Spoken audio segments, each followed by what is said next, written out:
तो hello everyone, welcome to the next session of dark classes.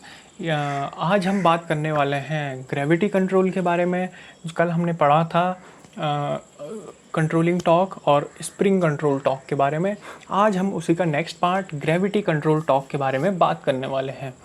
इस controlling torque में क्या होता है कि जो कंट्रोल जो मूविंग सिस्टम होता है हमारा, उसमें हम क्या कर देते हैं, एक स्मॉल वेट अटैच कर देते हैं जो प्रोड्यूस करता है कंट्रोलिंग टॉर्क। जैसे ही मूविंग सिस्टम अपने 0 पॉइंट से डिफ्लेक्ट करता है तो एक वो वेट जो अटैच्ड होता है मूविंग सिस्टम से वो प्रोड्यूस करता है कंट्रोलिंग टॉर्क, यानी कि वो कंट्रोल करता है मूविंग पॉइंटर को और डिफ्लेक्शन को। और इसकी खास बात क्या होती है कि आप इसमें कंट्रोलिंग टॉर्क इजीली वेरी कर सकते हैं। By controlling the by adjusting the controlling weight upon the arms, यानी कि जो कंट्रोलिंग जो हमने वेट अटैच किया है मूविंग सिस्टम से, उसकी पोजीशन को वेरी करके इधर से एक जगह से दूसरी जगह पर वेरी करके हम कंट्रोलिंग टॉर्क को ईज़िली वेरी कर सकते हैं। कभी अगर बढ़ाना हो तो बढ़ा सकते हैं और कम करना हो तो कम कर सकते हैं। इसकी सबसे बड़ी ख़ास बात जो जिसकी वजह से ये यूज़ होता है वो है दोस्तों, इट इज़ चीप, ये बहुत सस्ता है। और दूसरी बात जो है कि ये अनअफेक्टेड रहता है चेंज इन टेम्परेचर से, यानी कि तापमान में बदलाव से इस पर कोई फ़र्क नहीं पड़ता है। दूसरी बात, ये फेटिग से फ्री होता है, डिटोरेशन से फ्री होता है, टाइम के साथ ख़राब नहीं होता है, टाइम के साथ इस पर कोई प्रभाव ज़्यादा नहीं पड़ता है, मैं या कहें कि बिल्कुल भी प्रभाव नहीं पड़ता है। लेकिन इसका एक ड्रॉबैक है दोस्तों। इसका ड्रॉबैक क्या है, और वो बहुत बड़ा ड्रॉबैक है। ज़्यादा से ज़्यादा क्वेश्चन में यही पूछा जाता है कि gravity control gives which type of scale.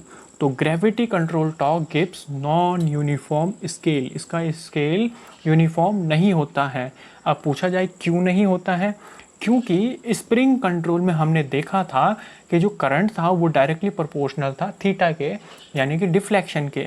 लेकिन ग्रेविटी कंट्रोल में क्या होता है दोस्तों, जो आई है वो डायरेक्टली प्रोपोर्शनल होता है साइन थीटा के। किसके? साइन थीटा के। And that's why the scale of gravity control controlling torque is non uniform. इसलिए इसका स्केल नॉन यूनिफॉर्म या क्रैम्प्ड भी इसको कहा जाता है दोस्तों। नॉन यूनिफॉर्म और क्रैम्प्ड स्केल देता है। दूसरा इसका ड्रॉबैक, जो सबसे बड़ा ड्रॉबैक है, जो इसको रेस्ट्रिक्ट करता है बहुत कम यूसेज के लिए, वो है इसका दोस्तों कि इस इंस्ट्रूमेंट को आप सिर्फ वर्टिकल पोजीशन में ही यूज़ कर सकते हैं। अदरवाइज़ अगर आप इसको हॉरिजॉन्टल पोजीशन में यूज़ करेंगे तो this will give no result, यानी कि अगर आपको मेज़र करना है तो आपको इंस्ट्रूमेंट को वर्टिकल पोजीशन में ही रखना है। यही इसका सबसे बड़ा ड्रॉबैक है। अब हम चलते हैं हमारे तीसरे टॉर्क की तरफ, जो कि है डैम्पिंग टॉर्क।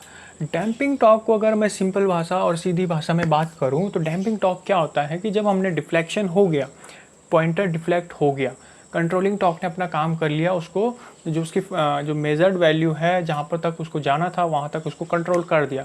लेकिन अभी भी क्या होता है दोस्तों, जो पॉइंटर होता है उसमें एक स्मॉल से ऑसिलेशंस बचे होते हैं, यानी कि जहाँ पर वो पॉइंटर खड़ा होता है वहाँ पर ऑसिलेट करता है अपनी मेन पोजीशन से, यानी कि वहाँ पर हिलता रहता है हल्का हल्का, उसमें कंपन, वाइब्रेशंस या ऑसिलेशंस होती रहती हैं, बहुत हल्की हल्की वाइब्रेशन होती रहती हैं।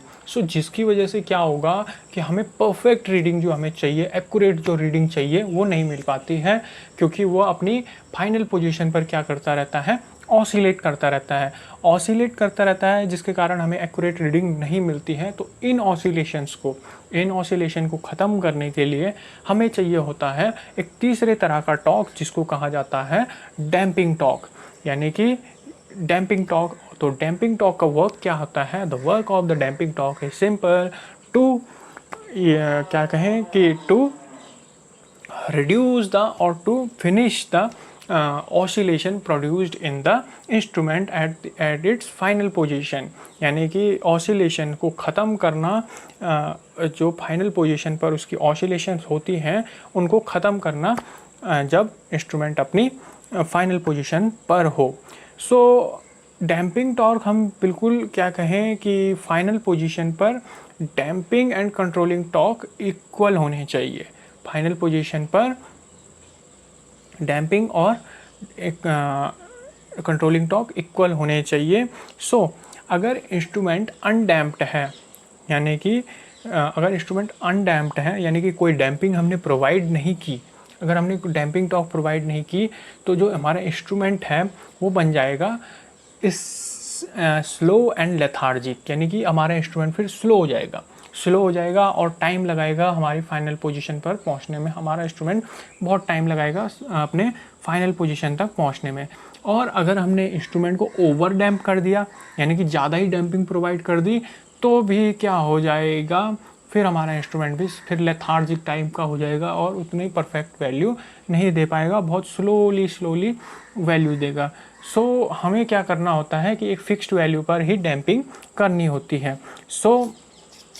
बात की जाए अगर दोस्तों कि हमें अगर बेस्ट रिजल्ट चाहिए तो slightly less than critical value पे हमको इंस्ट्रूमेंट को डैम्प करना होता है, यानी कि जो क्रिटिकल वैल्यू है कि उससे ज़्यादा नहीं जा सकते, तो क्रिटिकल वैल्यू से थोड़ा कम पे हमको इंस्ट्रूमेंट को डैम्प करना चाहिए ताकि हमें बेस्ट रिजल्ट मिल पाए।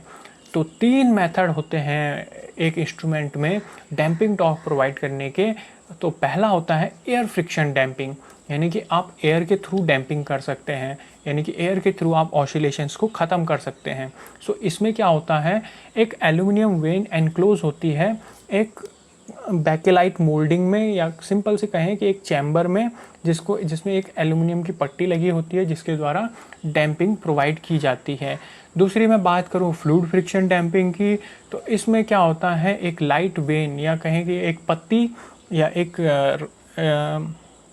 वेन जो होती है, लाइट वेन या डिस्क अटैच होती है एक स्पिंडल से, और जो कि मूव करती है एक डैम्पिंग ऑयल में। और डैम्पिंग ऑयल आपका गुड इंसुलेटर होना चाहिए, नॉन एवेपोरेटिव होना चाहिए, नॉन कोरोसिव होना चाहिए, विस्कोसिटी चेंज नहीं होनी चाहिए टेम्परेचर के साथ, और क्रीपिंग ऑफ ऑयल नहीं होना चाहिए। ठीक है। तीसरा बात करें eddy current damping. Eddy current damping में क्या किया जाता है, एक डिस्क यूज़ की जाती है जो कि कंडक्टिंग होती है लेकिन नॉन मैग्नेटिक टाइप होती है, जो मूव करती है मैग्नेटिक फील्ड